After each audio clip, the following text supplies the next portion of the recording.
안녕하세요. 아날로그 그녀입니다. 오늘 제가 읽어볼 책은 얼굴 빨개지는 아이입니다. 사파가로 더 친숙한 장자크 샹빼가 이야기까지 쓴 그림책입니다. 장자크 샹빼의 그림을 처음 접했던 책은 꼬마 니콜라였습니다. 제 동생이 아주 좋아했던 책이에요. 그리고 존 머시 이야기의 사파도 그의 작품입니다. 특히 아이 캐릭터를 아주 작고 익살스럽게 그리는 게 그만의 시그네처인 것 같습니다.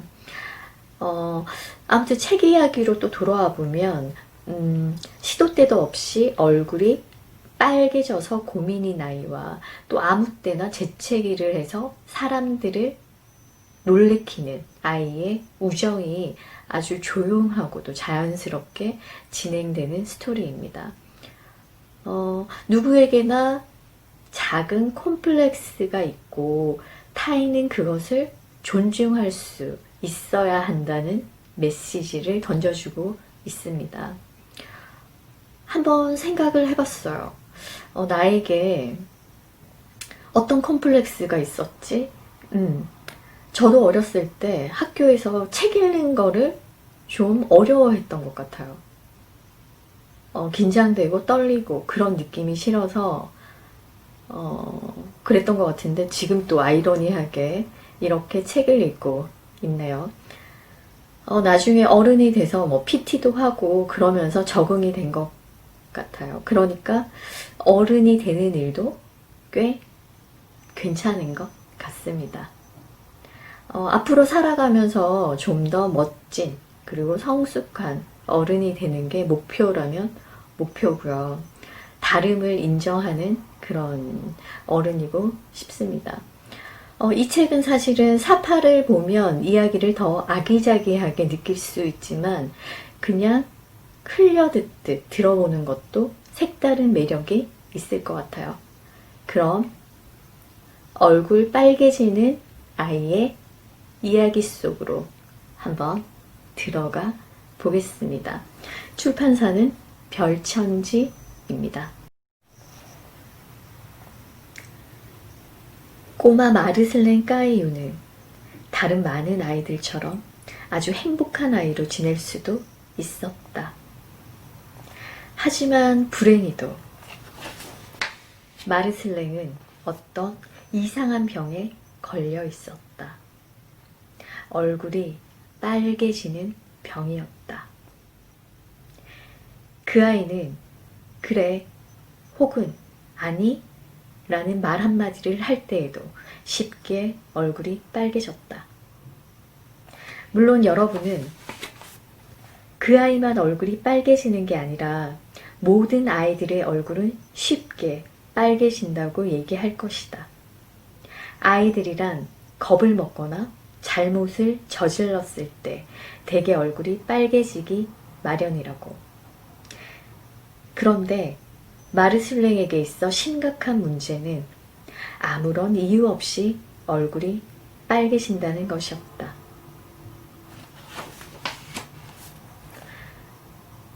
마르슬랭의 얼굴은 그가 예상하지 못한 순간에 주로 빨개졌다. 반대로 당연히 얼굴이 빨개져야 할 순간에는 빨개지지 않았고, 한마디로 마르슬렌 까이유는 꽤 복잡한 나라를 보내고 있었다. 그는 스스로에게 몇 가지 질문을, 아니 그보다는 항상 똑같은 내용의 질문 하나를 던지곤 했다. 왜 나는 얼굴이 빨개지는 걸까?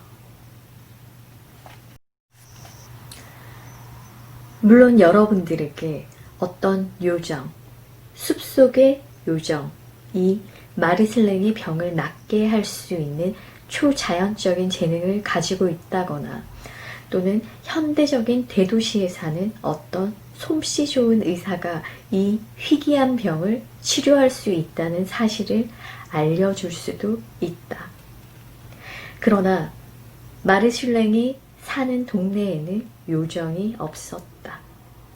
게다가 현대적인 대도시에는 많은 의사들이 있었지만 누구도 그의 병을 치료해 줄 수 있을 만큼 솜씨가 뛰어나지 못했다.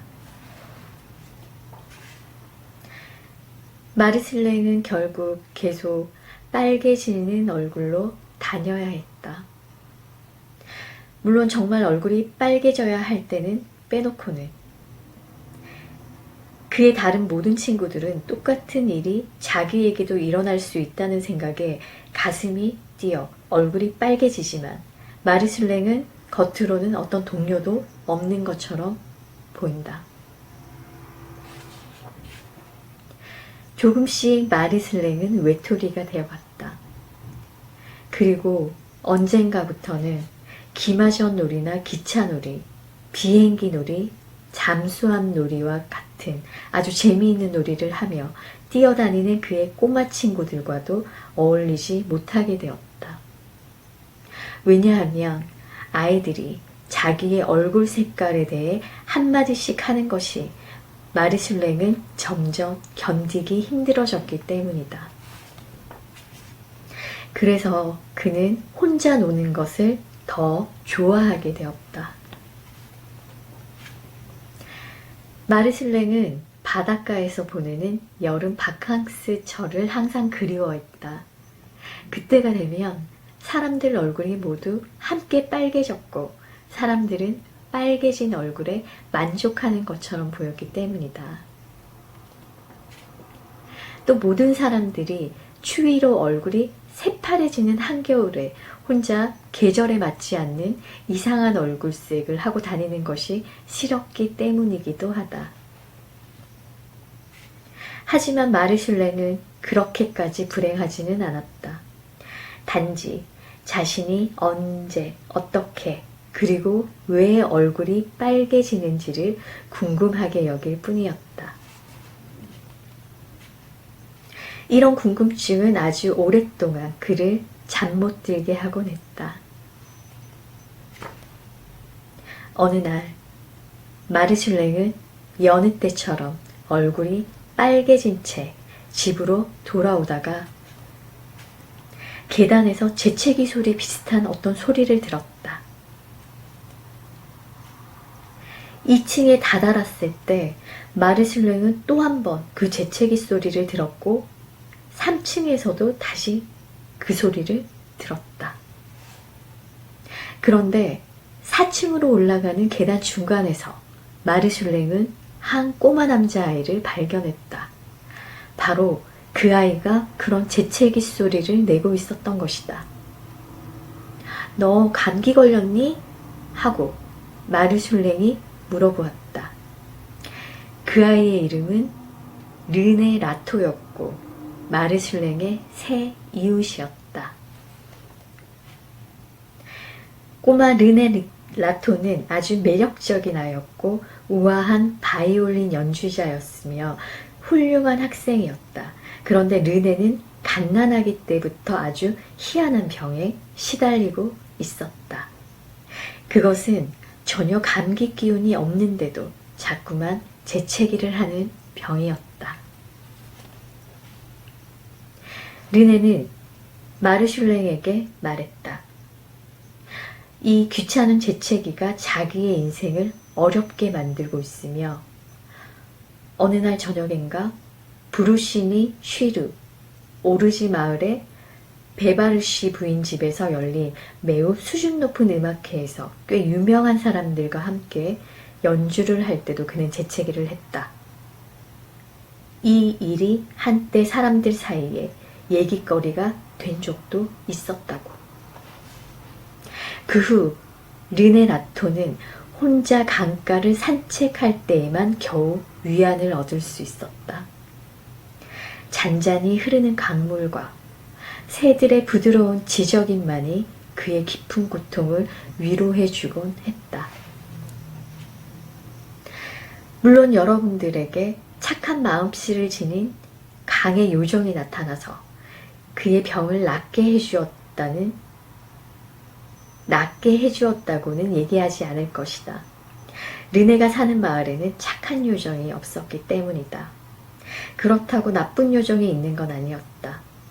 혹은 대도시에 사는 어떤 훌륭한 의사가 조그만 알약들로 그의 병을 완치했다고도 얘기하지 않겠다.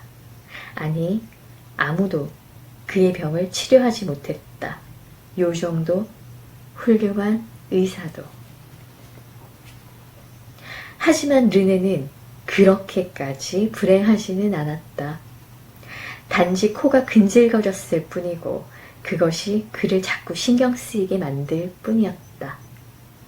그런데 그는 우연히 마르슐랭의 얼굴이 빨개진다는 사실을 알아차렸다. 그들은 오랫동안 얘기를 나누었다. 그날 밤 두 꼬마는 밤새 잠을 이루지 못했고 서로 만나게 된 것을 아주 기뻐했다. 그들은 서로 떨어질 수 없는 사이가 되어갔다. 르네는 마르슐랭을 위해 바이올린을 연주해주곤 했다. 그리고 운동에 타고난 소질이 있는 마르슐랭은 운동선수가 실력을 쌓고 쉽게 좌절하지 않기 위해 몰라서는 안 될 몇 가지 기술들을 아낌없이 르네에게 가르쳐 주었다. 마르슐랭은 어디든 도착하기만 하면 곧바로 르네가 있는지 없는지를 물었다. 마찬가지로 꼬마 라토 역시 항상 꼬마 까이유를 찾았다. 그들은 목요일과 일요일만 되면 하루 종일 숨바꼭질을 하며 놀았다.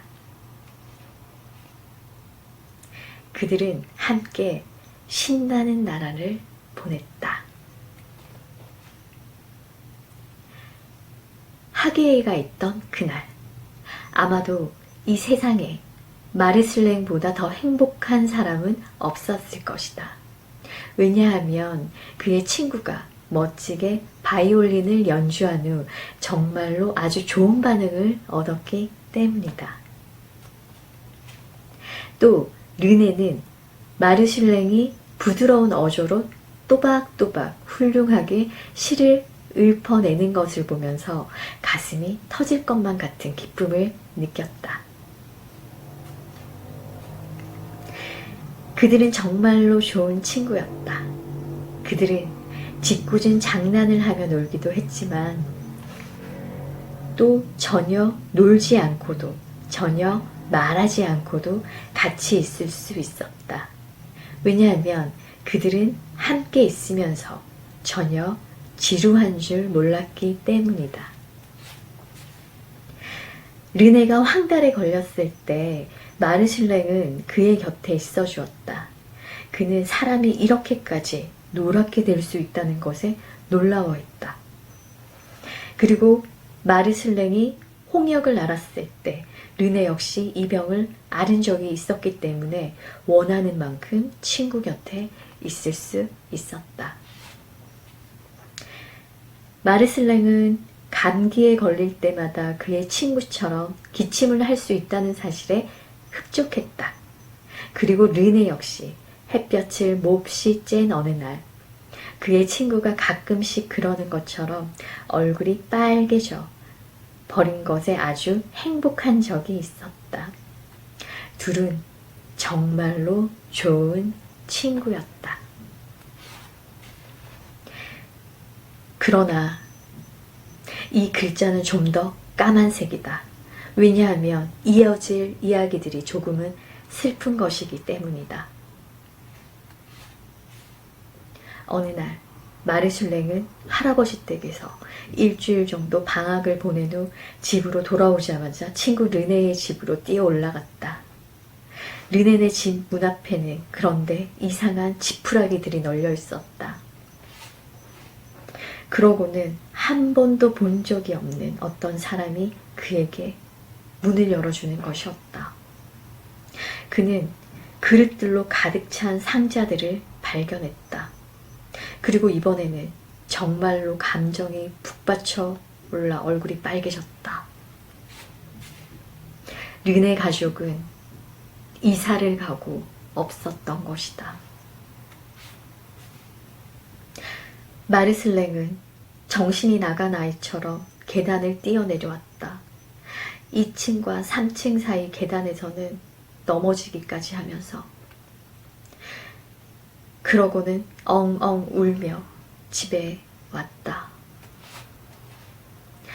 그러나 여러분은 부모들이란 어떤 사람들인지 잘 알고 있을 것이다. 부모들은 항상 해야 할 일들이 쌓여있고 항상 시간에 쫓긴다. 가족들은 오랫동안 르네가 남기고 간 편지와 주소를 찾아보았다. 시간은 흘러갔고 마르슬랭은 다른 친구들을 사귀게 되었다.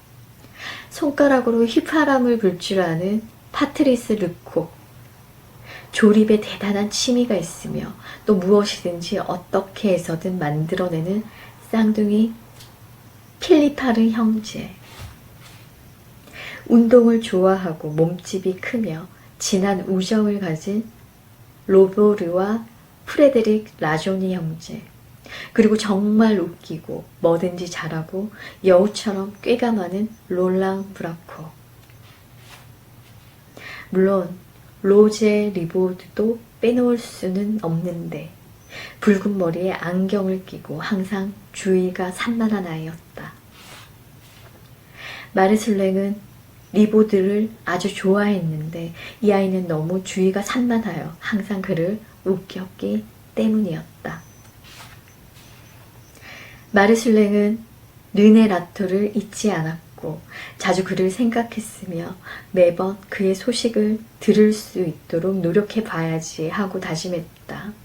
하지만 어린 시절엔 하루하루가 미처 알아차리기도 전에 흘러가 버린다. 한 달도 마찬가지이고 한 해도 마찬가지이다. 마르슬랭은 나이를 먹어갔다. 그는 여전히 얼굴을 붉혔다. 좀 나아지기는 했지만 그는 항상 조금 얼굴이 새빨개진 채로 다녔다. 어느덧 어엿한 어른이 되었지만 변함이 없었다. 여기저기에서 전화가 걸려오고 자동차를 타고 다니고 비행기와 엘리베이터도 타고 다니는, 그는 모든 사람들이 뛰어다니는 대도시에 살게 되었고 그도 다른 모든 사람들처럼 뛰어다녔다.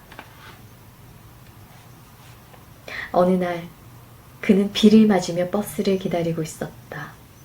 그는 약속 시간 때문에 몹시 초조했는데 9시 15분에는 라르슈시, 9시 45분에는 프루셰시, 10시 15분에는 리폴랭시, 10시 45분에는 베르니스시, 11시 15분에는 브라운 스미스시, 그리고 11시 45분에는 파르시팔시와 각각 약속이 있었다.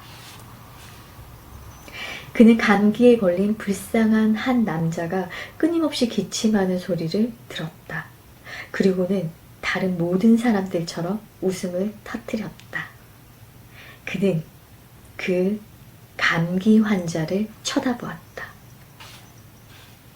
그리고 이 글자가 왜 분홍색으로 씌어졌는지는 설명할 필요도 없을 것이다.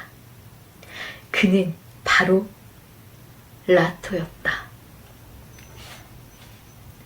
무척 노력해 보았지만 그 친구가 느꼈던 기쁨을 여러분에게 설명하기란 내겐 역부족이다. 르네 라토는 바이올린을 가르치는 교수가 되어 있었다.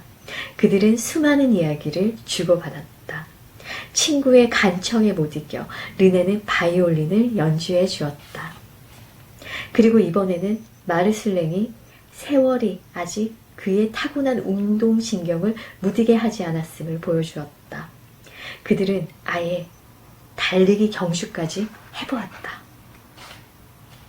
마르슬랭이 근소한 차이로 이기기는 했지만 그들은 또 몇 가지 엉뚱한 논리들에 열중했고 쓸쓸히 지나가던 사람들은 그들을 호기심 어린 눈으로 쳐다보았다. 그들은 멋진 하루를 보냈고 몇 가지 계획들도 세웠다.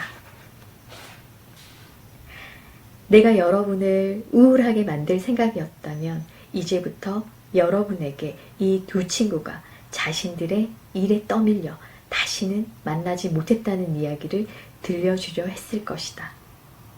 사실 삶이란 대개는 그런 식으로 지나가는 법이기 때문이다. 사람들은 우연히 한 친구를 만나고 매우 기뻐하며 몇 가지 계획들도 세운다. 그러고는 다시 만나지 못한다.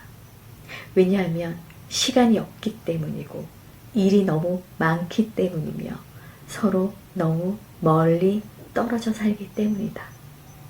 혹은 다른 수많은 이유들로. 그러나 마르슬렌과 르네는 다시 만났다. 게다가 그들은 아주 자주 만났다. 마르슬랭은 어디든 도착하면 곧바로 르네가 있는지를 물어보았다. 마찬가지로 르네 라토도 항상 마르슬랭 까유를 찾았다.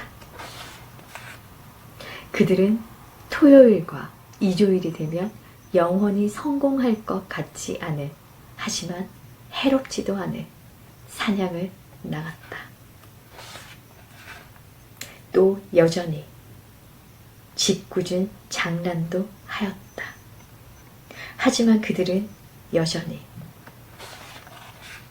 아무것도 하지 않고 아무 얘기도 하지 않고 있을 수 있었다. 왜냐하면 그들은 함께 있으면서 결코 지루해하지 않았으니까.